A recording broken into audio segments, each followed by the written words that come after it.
Alice and I are always looking to be more healthy, and we were just talking about how fasting is one of the best ways to do that, but it's so hard. But the great thing about Prolon is that's not what you're doing. It's not that you're not eating for 5 days. Instead, you're using their science-backed program to convince your body you're fasting. You guys, this 5-day program really is amazing. It comes beautifully packaged and it does all the thinking for you. Each day is its own box. And by following their program, I know I just feel so much better.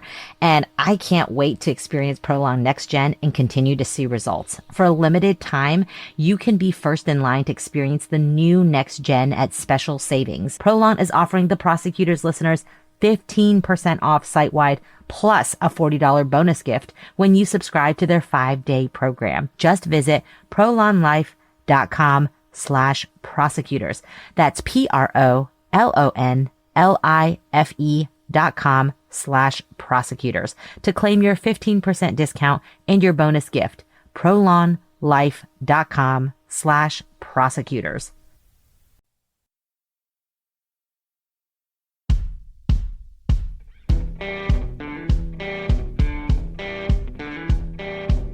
I'm Brett. And I'm Alice. And we are the Prosecutors.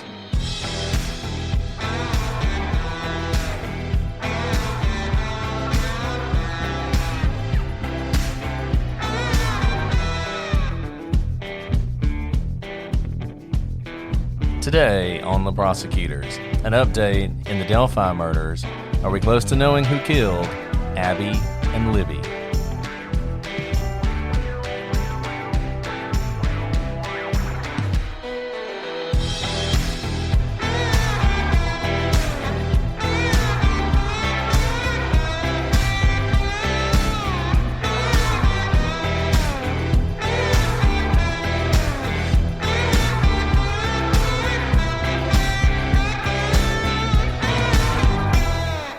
Hello, everybody, and welcome to this episode of The Prosecutors. I'm Brett, and I'm joined, as always, by my noteworthy co-host, Alice.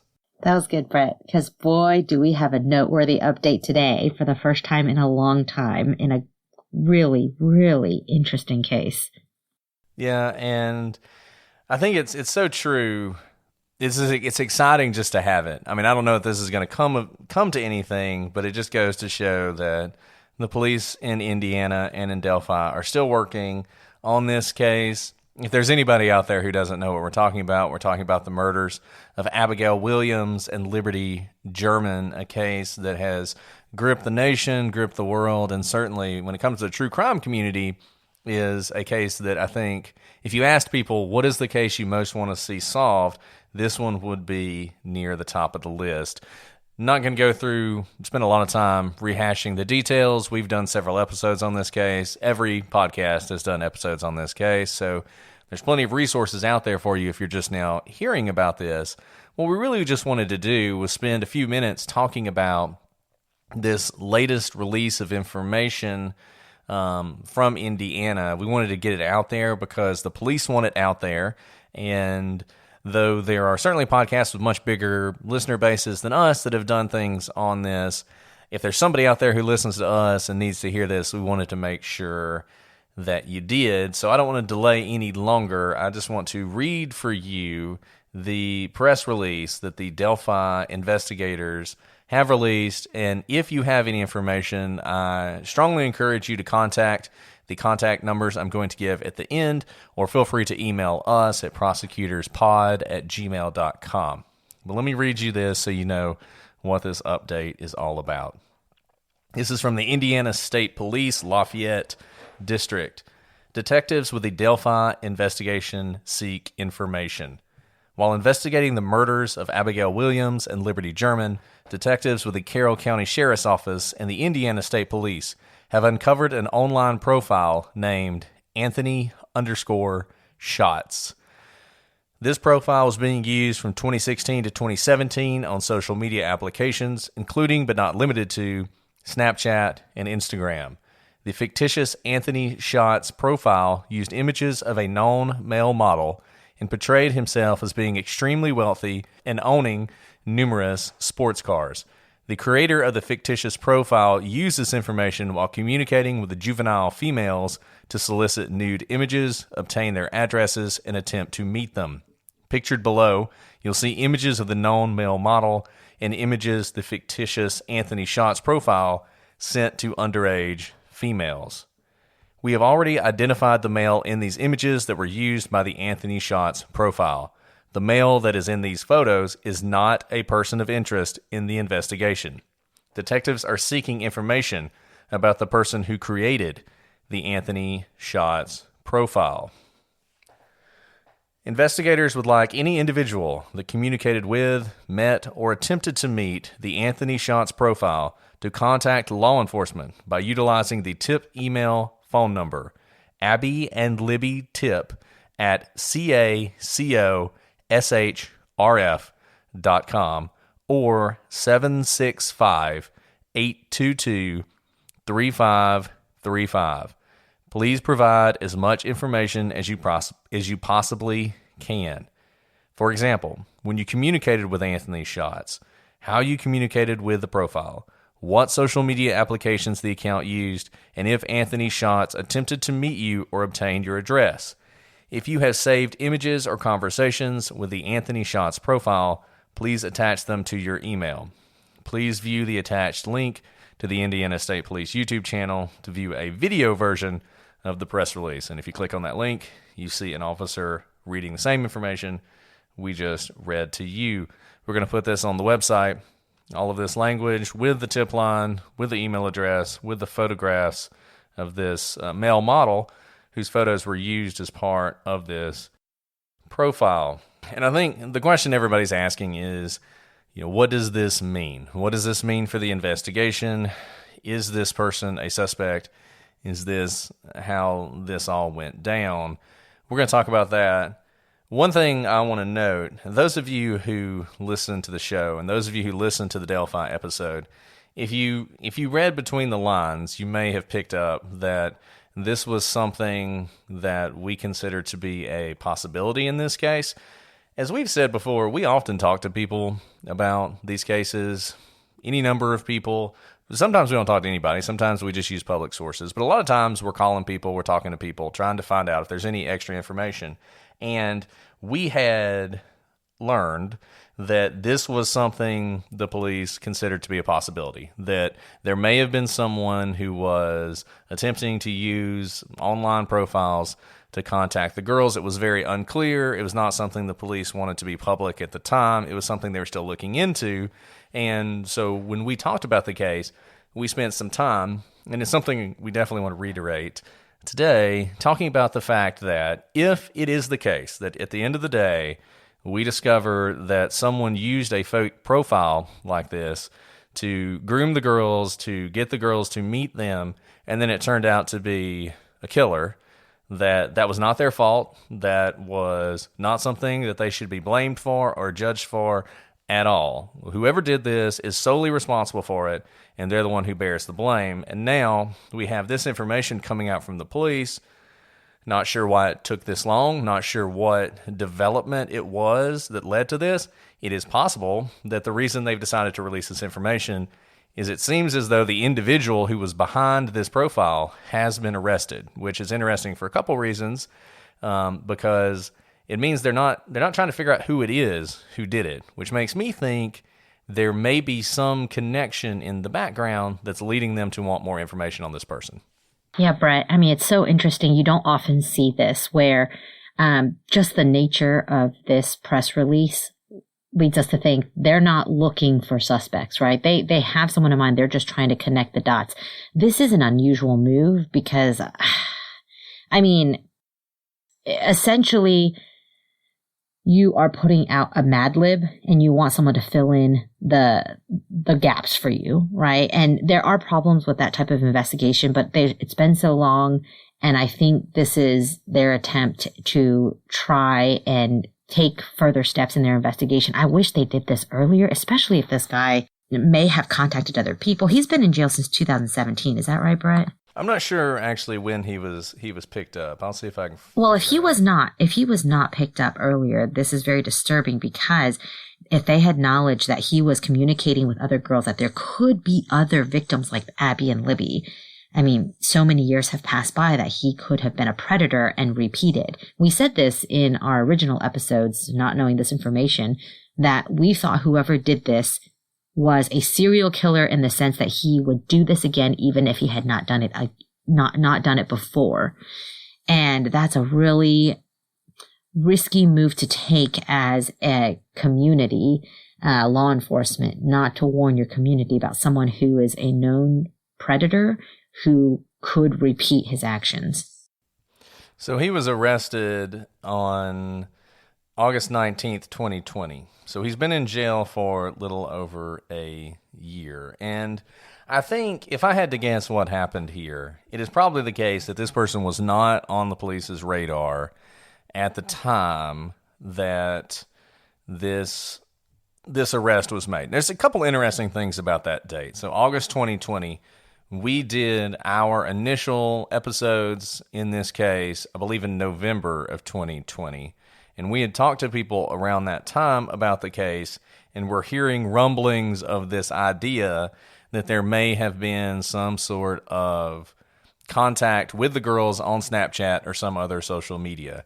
It's interesting that he was arrested on August 19th. I think what makes me hopeful about this, number one, if you've seen the guy, and his name is Keegan Anthony Klein, and I don't mind putting his name out there because he's been arrested for soliciting nude images of underage girls. So he's one of these people who needs to go away for a long time, regardless of whether he is involved in this crime or not.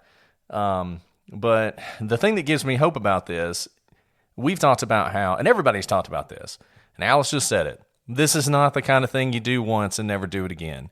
This is a serial offender of some sort. It's possible this was the first murder he ever committed. Don't think it was going to be the last, but it certainly wasn't the first crime he ever committed. This was somebody who felt comfortable, I think, approaching girls like this. The command in his voice, the purpose with which he acted, it did not seem as though this was his first rodeo.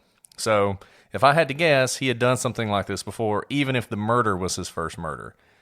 I think the police arrested this person, and probably whenever anyone is arrested with this sort of MO, and he was arrested in Miami County, and that's Miami County, Indiana, anyone in that area is going to be somebody that the police are going to check on. You know, the police are looking for these kind of people, and I think it is probable that when they looked at him, they found some connection to the area.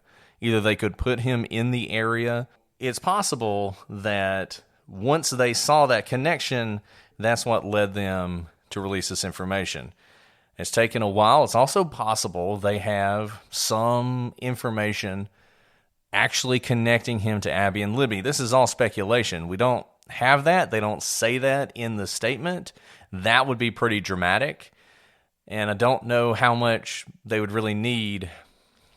What I kind of feel like might be happening here is Snapchat, obviously, the stuff is deleted and it's gone. They're looking for other social media accounts as well. So it's possible they want to dig into these social media accounts that are a little bit more permanent.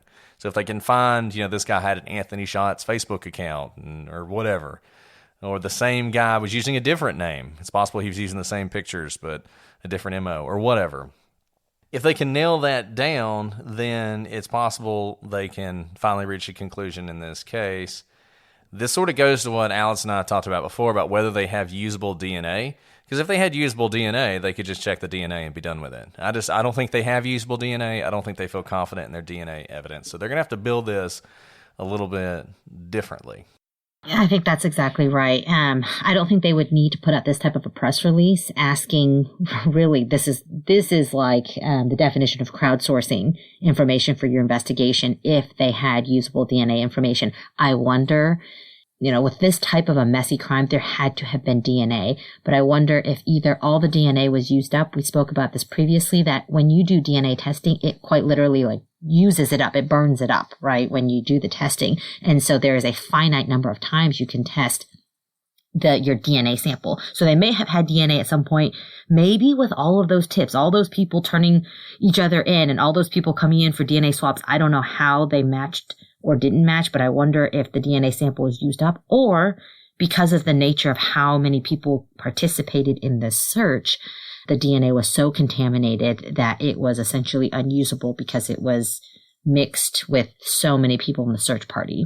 I think either of those are possible and even probable, but I think it's pretty clear that they don't have a good DNA profile of who they think the killer is. Otherwise, they don't need to do this crowdsourcing of information. And if you look at the photos, and, we've talked about not doing side-by-sides, but usually that's to protect the innocent. And once again, this guy is guilty. I mean, there is a similarity in his appearance to the photos.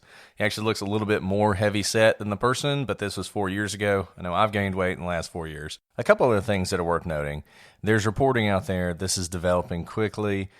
And there's one thing that's kind of, I think, misleading. It appears that this individual was first contacted by police in February 2017, not long after the murders of Abby and Libby. And he was interviewed, and I think some people have taken that to mean he was interviewed in relation to the murders. But I think it is more likely that that was an unrelated child pornography, child exploitation investigation. Just based on what I'm reading, we may learn more later, but it seems as though the police realize this guy's involved in exploiting children. They go to his house, execute a search warrant, and they talk to him about that issue, not necessarily related to the murders at all. He's not charged until, it appears, until 2020. That may seem like a long time to you, 3 years, but honestly, these investigations take a long time. There's a lot of them. There's a lot more of them than you want to know. And investigation of computers and phones and that sort of forensic analysis takes time, and there's a backlog. So it's just not that strange to see a child pornography case from 2017 prosecuted in 2020. So I don't necessarily know that there's any relation there. Now, what I do think probably happened, just based on what we know, like I said, we had heard about this possibility of some sort of internet contact, back when we were doing our episodes. And we're asked not to say anything about it, so we didn't say anything about it.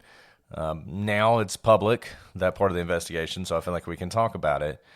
I think that as part of this investigation into someone who was involved in exploiting children, attempting to lure children into dangerous situations, at some point someone made a connection. They saw something developed around 2020, at some point in 2020, and they started looking at this guy as a potential suspect. And I think for the last year, they've been developing evidence along those lines, and now they're asking the public for help to get a little bit more information that they need to learn more about this guy's MO, to see what he's done in the past, to try and develop some sort of evidence to connect him to Abby and Libby. Now, they may already have evidence, but more evidence. As we've talked about a lot of times, circumstantial cases are difficult, they're hard to prove, and the more evidence you have, the better. Ordinarily, unrelated conduct would not be something you could admit in a criminal case, but if it is very similar, if it's an MO, if it's pattern and practice, that kind of thing, then maybe you could get it in. In any event, they want to see it. So, I don't know. Hard to say. I don't think this guy was on the radar of the investigation in 2017. Maybe he was, but I don't think he was. If he was, well, there's a lot of questions to be asked about why it took this long to have a public plea for information on him, because once again, that was 4 years ago, and the chances that somebody has saved creepy messages from this guy from 4 years ago, I wouldn't think are great, but you never know. I think this is a more recent development. And we just don't know. We don't know what the state of the police's investigation is. We don't know how far along they are in building this case. There's no rush because he has been arrested, so they can take their time. They don't have to worry about him getting out and disappearing. And if they have little pieces of information that are putting him in the area, if they have some connection to Abby and Libby, if they can find somebody who says, yeah, I met with him and he pulled out a knife And, the knife was like a 12-inch long hunting knife with a serrated edge or something like that, right? And the police are like, yeah, well, that happens to be the murder weapon in this case. We just don't know what they could be looking for. They could be further along than we think. We don't know. This is very preliminary. It's another one of those things where you probably don't want to get too excited, but the fact that the police are putting this information out, this is very different. We talked about the arrest, I forget his name, but the guy who had attacked the young girl, and there were a lot of similarities to him, and a lot of people thought he was a good suspect, and we went ahead and did an episode on that, and the police had commented on him vaguely, but it wasn't like the police were leading the charge. The police did not make us aware of him. They didn't say, hey, this is a suspect. This is very different. The Indiana State Police are putting out this information that is connected to this individual. So to me, that is a strong sign that the police think this person is a strong suspect. And the reason I say that, they have investigated all sorts of people. There is no telling how many predators and sexual offenders, child pornographers that they have looked into in the course of this investigation. This is the first time I know of that they've released information that can be tied to a specific individual and asked for help from the community. So to me, I think this is, I got a lot of hope for this. I don't want to get too excited, but this just feels very different from what we've seen in the past. It is, and it gives me hope that a lot of strides will be made here. And if anything, I am just glad this predator, because whether he is tied to the Delphi case or not, and I think the ISP have reason to believe that he is, that's why they put out the statement, whether or not he is tied to this case, I am glad that a predator like him is behind bars. And let's not forget, by the way, that there are lots of people who are affected by this. The person, the male model whose pictures this man used is a real guy too. I think he's been giving some statements about how he didn't know his likeness was used in this manner, and it must be devastating for him as well. And so guard yourselves. There is a reason that, your parents or your teachers or whoever say, be careful what you post on social media. It's not just what people see of what you post. It's that there are lots of people out there who, take your profile pictures, take your posts, and use them for other uses that you may not be aware of. So just be careful in what you put out on social media, even if you think it disappears, like Snapchat, even if you think it is to a limited set of people. You may have accidentally pushed confirm for a friend request of someone who you thought you knew, but maybe that person was actually using the picture of someone you knew, and they knew that, and they were just using it as a fake profile to gain access to your profile. So just be careful. I know we're probably preaching to the choir here, but I know I am not as safe online as I should be, and this situation is just a good reminder as to why you need to be careful online. Be careful about what you share. Be careful about what pictures you post out there. And I hope if you know something, please let the police know.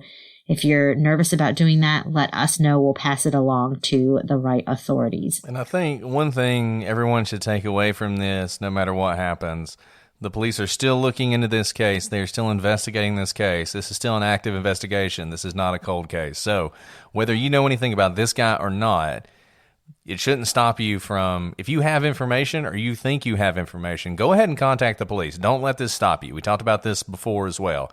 Even though this seems to be a stronger suspect than we've had in the past, and I don't know if the police are calling him a suspect, but he feels like a suspect to me.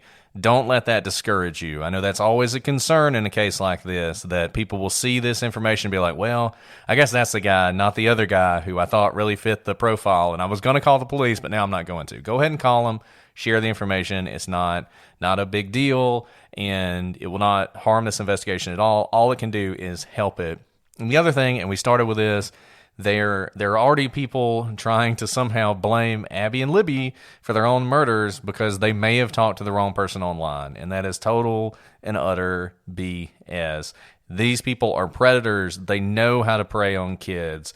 They know how to take advantage of kids, even smart kids, even kids who've been told how to avoid this kind of thing. The internet is an incredibly dangerous place with incredibly dangerous people on it, and they're good at manipulating others. So whatever ends up happening here, Abby and Libby were 100%. They should have been able to get online and not have to worry about this. They should have been able to go to this park and enjoy the day and not have to worry about this. This is not their problem. This is not their fault. And nobody should be casting blame in any way on them for what happened if it turns out that this was someone pretending to be someone else to gain their trust and gain knowledge of where they were going to be that day. Absolutely, Brett. And thank you all for bringing this to our attention. I think when this news hit, so many of you emailed us and tweeted at us. And so we know that interest is still high in this case. This case is still relatively fresh in witnesses' minds. But like we said, witnesses' memories fade. And now is the time, if you know anything, to report it. We don't have a whole lot to say. This is a short episode, obviously, because this is all we know. But this is, like I said, this gives me a lot of hope, and I know it gives a lot of people hope. And we'll obviously be following this case and any developments that happen in the next few days, weeks, months. If it takes time, don't be discouraged. These investigations take time, and they are nailing this down, and they want to get this right. So let them have the space and the time they need to figure this out. And hopefully, at the end of the day, this will bring justice in a case that we all want to see justice happen. So that's all we have. Once again, prosecutorspod@gmail.com. If there's anything you want to share or anything you want to say, we'll be back soon, and we certainly will be back if there are any other developments in this case. But until then, I'm Brett. And I'm Alice. And we are the Prosecutors.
Are you looking for a new job or want a career change? Look no further than Monster.com.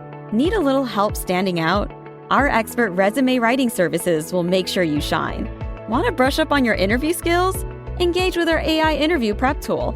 Want some advice on negotiating your new salary? Visit our salary tools and extensive library of career advice articles, and you'll have all the tips and tricks you'll need to succeed. Visit Monster.com today and take the first step towards your career. Monster.com. Find your right job fit.